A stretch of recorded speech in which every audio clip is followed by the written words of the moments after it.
Hey, welcome to another episode of Sports Business Insider. I am Denzel Snipes. I'm alongside Sean Russi, a former NFL and MLB agent, here to talk about the business aspects of sports. And we got a pretty great episode for you all. We're going to touch on, she just made her WNBA regular season debut last night. Indiana Fever guard Caitlin Clark. She scored a team high 20 points. I think she actually had 10 turnovers. I think she, realizes that hey, the pros ain't like college. You know what I mean? But still, she had a solid showing as far as putting up points and everything goes. And of course, with the more she's in it, the more she's gonna get better. I mean, I have no doubts in my mind. She may be the one to change the landscape of women's basketball. She already did so in college, and she's seeking to do so in the pros. But we're not about the stats and all of that. We're here to talk about big deals and how money moves around. So before we get started, Sean, how you doing today? Everything's going good, Denzel. Thanks for having another Yeah, week with us. How are you guys doing? How are you doing tonight? yeah, doing pretty good. Actually, I got Boston's up 9 on Cleveland right now. I got that series over with, so I say Cleveland's going to win one, and that's it. They won one, and that's it. Boston's going to finish them off tonight. But I actually had the pleasure of watching the game last night. Um, and Caitlin Clark, she looked okay out there. She really did. But again, we get into the business aspects of this, and also in particular, the big three and its impact. So Caitlin Clark, and and a Nike deal worth 20 million. There was a record attendance for the preseason game, 13,000. The average attendance last year was 4,000. And then there was that big three record offer. There was an offer to Caitlin Clark as she was finishing up college for her to go and sign with the big three. So Sean, you want to shed some light on that? Yeah, so it's interesting, because obviously I think everybody pretty much knows the WNBA doesn't give out huge contracts. Those ladies really live off their marketing dollars if they can get a machine behind them. Caitlin Clark's WNBA contract is $300,000 a year. um, compared to the 5 million Big Three offered her. But obviously, that while that's a big offer to throw out there, let's be clear, this is also not the first time Ice Cube's just throwing an offer out there to potentially make headlines. Right. Um, and I think the one thing to look at is the direct thing to look at is what would the marketing be for Caitlin if she was to say not playing the WNBA and only playing the Big Three. And I think that's where the biggest difference is right now is the Big Three doesn't have some of the huge sponsors that the WNBA has, and the WNBA shares a lot of the sponsors that the NBA has: Nike, um, Gatorade, Buick, State Farm, Bose, Goldman Sachs, and the list goes on. Mm-hmm. Um, so as much as her deal for on the court is a lot less, her off the court is nothing the Big Three could even come close to getting her. The 20 million with Nike probably would not be on the table if she was to sign with the Big Three. Um, Mm-hmm. and I know Ice Cube likes to pound the table over the WNBA and NBA dissuading players and active players from playing for him. But I really think if you look at it, um, the Big Three is a niche league, right? It does what it's supposed to do. It fills in the summertime. It fills in that street ball that everybody kind of wants from the end one that kind of went away. I think Right. it does what it's supposed to. But when you're looking at these professional players, these college athletes coming out wanting to go professional, I'm not saying it's not a professional league. Um, I think they're not going to go risk injury in a league that plays for 6 to 8 weeks versus wanting to play and win a championship in the NBA or WNBA. Okay. And I think that's the biggest thing is they're coming out, and I'm not, again, the Big Three is a competitive thing, but it's competitive the way the senior PGA tour is competitive.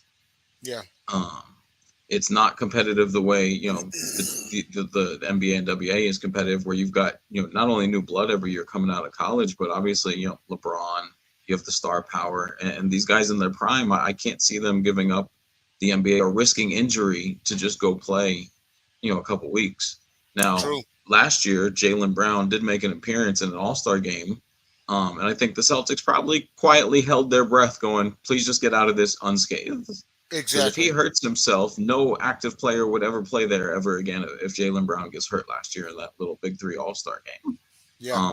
I don't think it's going to be something where guys continually go there. There has been some voices that say they would like to participate, but again, the one time a player goes there and gets a season-ending injury, I think then that's why you see the dissuasion from, hey, you can go play there, but we have this in your contract for a reason. And it's no different than Patrick Mahomes and the Chiefs contract where he can't get on an ATV till after his career is over. It's just a protection of the team's investment. It happened with Um, Jay Williams with the Bulls. Remember, he came in and he had that bike accident, and technically I mean he sustained multiple injuries, and that that bike accident he would recover and play like a few more years. But let's face it, it all but ended his career. Yeah, and not to Now get too far off Caitlin Clark, but to also look what she's doing, like you said, the attendance numbers. She's a transcendent athlete, a transcendental athlete, generational, LeBron type, talent in terms of hype and in terms of what she's going to bring to the team, ticket sales, merchandise sales, et cetera, et cetera. I don't think you have those things happening in the big three. Sure that the hype would be there, and she gets one $5 million contract for this year, whatever the offer was. And I think somebody else came out and said they would up it to 10, who currently owns a big three team. But again, where's the 20 million from Nike then going to come from? Because Nike's not a big three sponsor. So I hmm think the offset, I think that's where, I think Ice Cube kind of loses a little focus on why she's not signing that $5 million deal. Again, it's a big deal. It's a big, big, big number to throw out and put a headline on and get some attention on the big three. But I don't think it sheds light on everything she would actually be giving up to sign with the big three. right. No, absolutely. And with and you have some notes here, about how Ice Cube, and he offered the offer allowed Clark to still play in the WNBA, of course. But there's been kind of this small, chipping here and there with Ice Cube and his criticism towards the NBA and such. If you want to shed some light on that. Yeah, so he came out and did an interview saying that the NBA is purposely telling referees and players to not actively, well, the active players. Obviously, they're not telling the retired players to not play. The big three is making their living on the retired guys. Um, but I think that he's saying the NBA is quietly telling their owners and others, one, not to invest, not to let the active players play there, and they don't want the referees going there. That's what he's claiming the NBA is doing. The NBA is saying that he's saying these things because he came to the NBA with a presentation, an investment presentation, and the NBA turned him down. And hmm now the next thing you know, Ice Cube is out saying, well, the NBA is keeping us away, you know, but for an antitrust case, usually you have to be direct competition. Now, I understand they play the same sports, but because of the seasons where they run and because of the actual rosters that they're going after, I don't think they're direct competition for one another. Like I said at the beginning, I think the Big Three does exactly what it's supposed to do. It's that niche street ball summer league for people who want to continue watching basketball in the off season and don't want to watch a four-quarter a game. They just want to watch some active highlights. Um, and then Cube has also claimed that ESPN is in on it, but ESPN does broadcast other basketball leagues in the off season. Right. They broadcast the basketball tournament every year in the off season and the slam ball summer tournament. And neither of those leagues are affiliated with the NBA. hmm Um, so you would think if the NBA was keeping Ice Cube off of ESPN, why wouldn't they keep these other two leagues off of ESPN? Very Um, true. and again, I think there's just I think he likes to grab some headlines at times. Their YouTube numbers are only 26,000 on their highlights. That's not a big number. We see regular people that are on YouTube get 26,000. Yeah. Um, so it's not a huge number. Only a half a million on the actual viewing of the games when they're live on TV, and usually that falls outside of the top 10 sporting events for the day. Whether it's horse racing, bowling, usually the big three is behind all of those. hmm It's been a very rare case where they've broken into the top five in their ratings.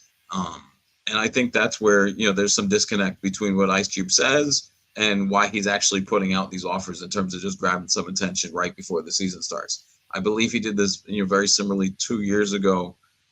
I can't remember the active player's name, but he grabbed similar headlines right before the big three was about to get going in June.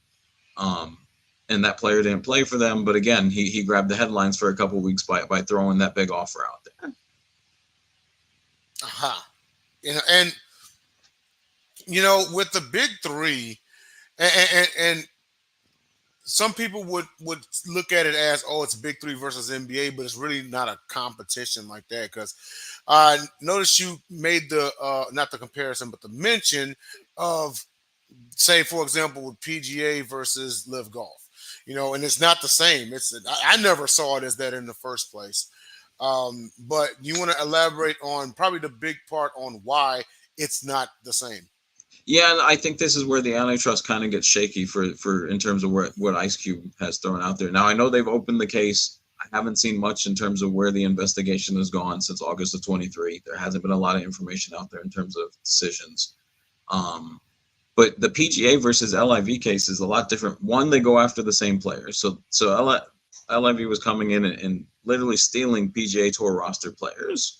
Ice Cube is not doing that because one, No. again, the players are not going in droves to the big three. There's not that want to go play summer basketball right after they finish the playoffs. A couple guys, like I said, Jalen Brown, one off here and there may want to appear in their all-star game, but that's, they're not directly taking active roster players, which is what the PGA was dealing with. They're also not running concurrently, which is also what's going on with PGA and Live. Their tournaments run same weekends, same seasons, so they were direct competition. Where you could say if the PGA was dissuading their players, they would definitely fall under what would be a typical antitrust case because they are in direct competition with the LIV tournament. Where the Big Three is a complementary product to the NBA, and the NBA has never come out and said anything negative about the Big Three. I think they've been supportive publicly of the Big Three because they didn't want to invest. I don't think they have to invest in a league that is not going to end up being any type of feeder system for them. That league, No. like I said, I think that league does exactly what it's supposed to do. It's entertaining in the off season. You get to see some old faces that aren't in the league anymore. I think it's exactly what it's supposed to be. Hmm.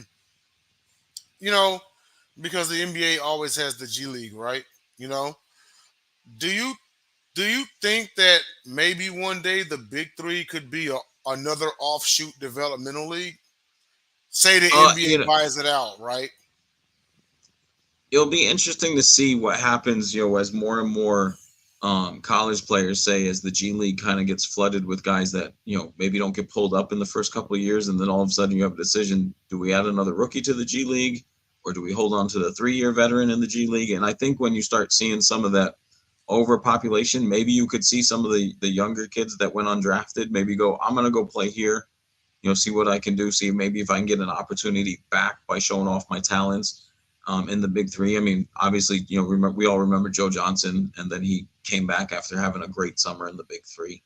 Yeah, Um, it could it's happen. obviously, so it definitely could happen, and I think that's, if Ice Cube really wants to tout on something or be something complimentary and be something bigger that maybe the fans would pay even more attention to, then maybe that is a route you go. Start bringing in the undrafted rookies, that don't even get a G League opportunity, but that maybe were, on teams, last decision, like, oh, we may take him or may take him, and he just didn't make the cut.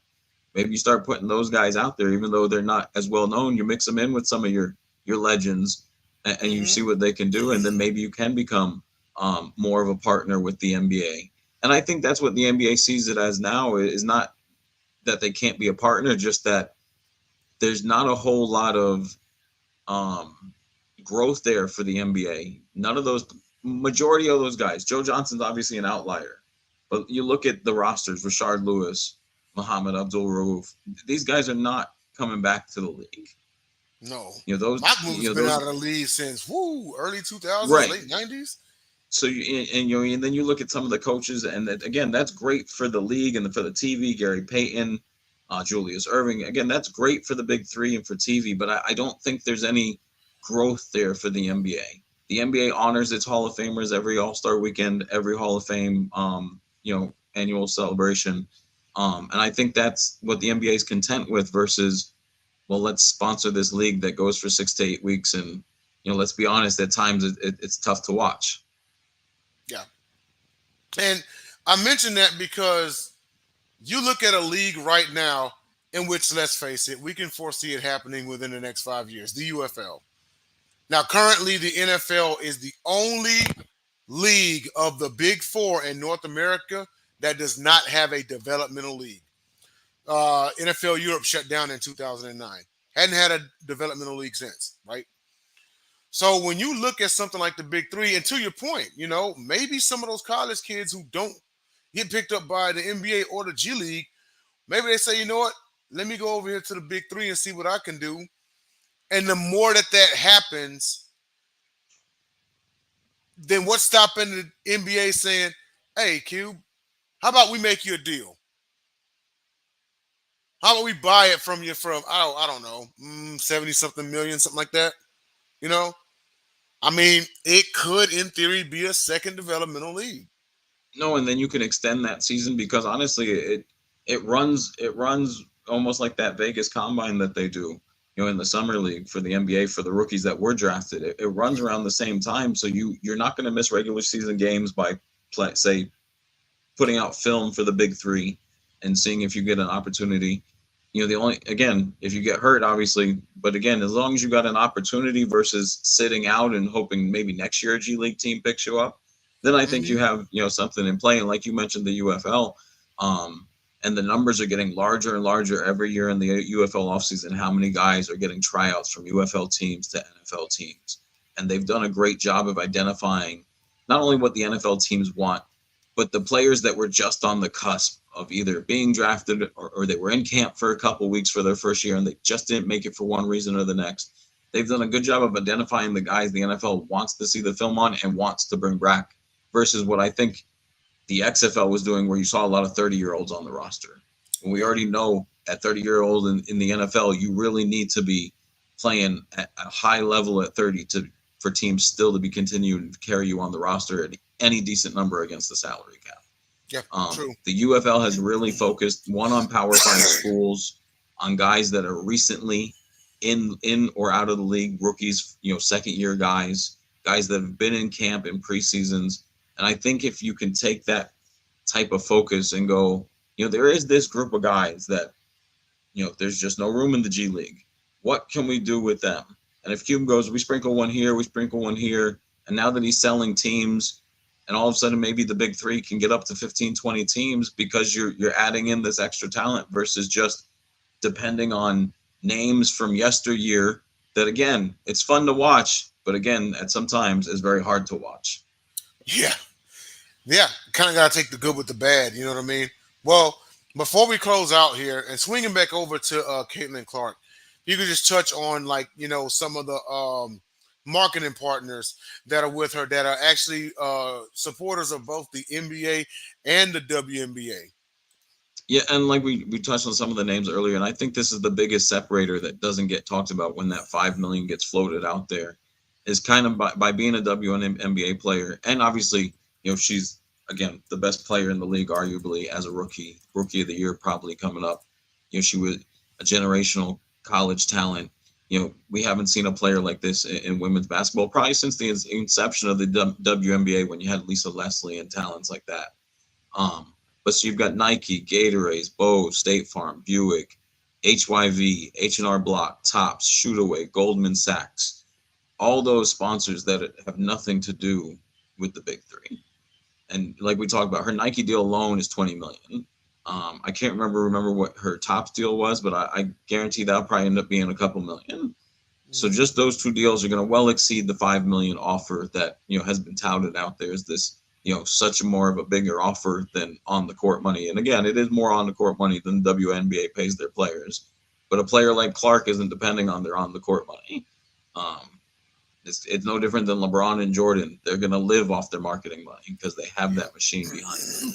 Yeah, Her I current mean, value is estimated at 3.5 million for her name, image, and likeness. Um, so I think she can only go up from here. Obviously, like you said, she had a good game yesterday, minus the 10 turnovers. But she played as expected. She's already tripled the attendance in Indiana. Um, I think those are things you just can't put a barometer on when that type of player comes into a situation. You just go along for the ride, kind of like we've been along for LeBron's ride for all these years, and just kind of see where it goes. yeah. I mean, and it's no secret. Michael Jordan, made probably more money off the court. Well, post career, he definitely made more money off the court than his playing days. Let's not get that twisted for 1 second. Yeah, It's arguable he did the same thing during his playing days. He had to deal with McDonald's, Nike. I mean, Gatorade. You know what I mean? Like though and they it's very pay similar. Remember, handsomely. the numbers back then were not large. Even for Michael Jordan, his salary cap number was not a large number back in 90, 91, 92, 93. He No, it was probably was in not. the same simulation of Caitlin Clark, where her marketing is going to be 50, 60, 70% times more than her, WNBA salary. Absolutely, and and when you say that, um, I remember Derek Coleman, who played for the old New Jersey Nets, and if I'm not mistaken, at one time he got the biggest contract in the NBA, and it was like $3 million. Yep. Yep. No, I remember that. And everybody kind of scratched their head going, Yeah, okay. yeah, but just think nowadays you could sign a $5 million prove it deal to some 32-year-old coming off an injury going to a new team. But back then, 3 million, you were the highest paid in the league or amongst one of the highest paid. I remember Yep. back in like '95, I think Bonds had signed to the Giants or had an extension or something like that. And his joint went like this back when baseball players was the highest paid in sports. Hmm. And his joint was like $35 million. And that was one Yep. of the biggest contracts in sports. You know what I mean? No, and I remember, like I said, the numbers used to be small. Really, the numbers, the first large numbers I can remember is Shaq and Alonzo Mourning. Alonzo got 96, Shaq got 100, and all of a sudden we were off to the races. Shaq got 100 initially signing to the Lakers. Yep. I think it was that deal. I think when he first signed to the Lakers in '97, I think his deal was $100 million. But yeah, from there, yeah, it was on. But no, it's again, just to finish up here, what we've touched on, I think the Big Three is a great niche complementary league, complementary product. I think Clark is right to turn down their offer. I think her long-term value and her, the risk of taking injury in a league that plays 6 to 8 weeks over the summer, definitely does not offset her NIL, her sponsors, her marketing, and what she's going to do for the WNBA over the next 10 to 15 years. Right. And some people will, because I read an article the other day and it's questioning if Caitlin Clark's going to be added to Team USA in Paris. That's a totally different animal. You're playing for a national team. You're playing for the gold. You know how the standard is with American basketball in the Olympics. That's totally different. Like if, and I'm knocking on wood. I'm not speaking this into existence, but if something happened, she got an injury or whatever, they were like, "Hey, she's playing for a gold medal, a literal world championship." Yeah. So there's that. But to play in the big three, and then there's that risk of something happening. And considering what the big three is compared to the NBA or WNBA, then I mean, yeah, there's no comparison. But that's all the time we got. Great conversation as usual with my man Sean here. This has been Sports Business Insider. Just want to touch on a couple of shows for everybody here. The Sideline Sports Show, Tuesdays at 8:30 p.m. Eastern Standard Time on the Sideline Sports Network. We had a great episode last night. We talked about if the Hurricanes can come back and beat the Rangers, being the fifth team ever to come back from a 3-0 deficit in the NHL. Can it happen? We also talked some NBA playoffs. Also, Top Rope Talk Mondays at 7 p.m. Eastern Standard Time on Sideline Sports Network. That's with myself, the wrestling professor, Billy Cruz. Also, from time to time, our guy, Rafael Sparza, the greatest, I ain't going to say best, greatest sports odds maker you will ever come across in your life. He's been doing it for 25 years strong. You don't know nobody better. Shout out to my guy, Ralph, man. Top Rope Talk, he comes on there sometimes and gives odds for, who's going to win the pay-per-view. And there's actually betting odds on that, people, so definitely tune in. Also, Hawk Talk with Dave DeRocha and Walter Thurman III. The Legion of Boom Zone, Super Bowl ring with the 13 Hawks. Tuesdays, 10:30 Eastern Standard Time on the Sideline Sports Network. And once again, I am Denzel Snipes. This is Sean Russi, and this has been Sports Business Insider. We will see you next week.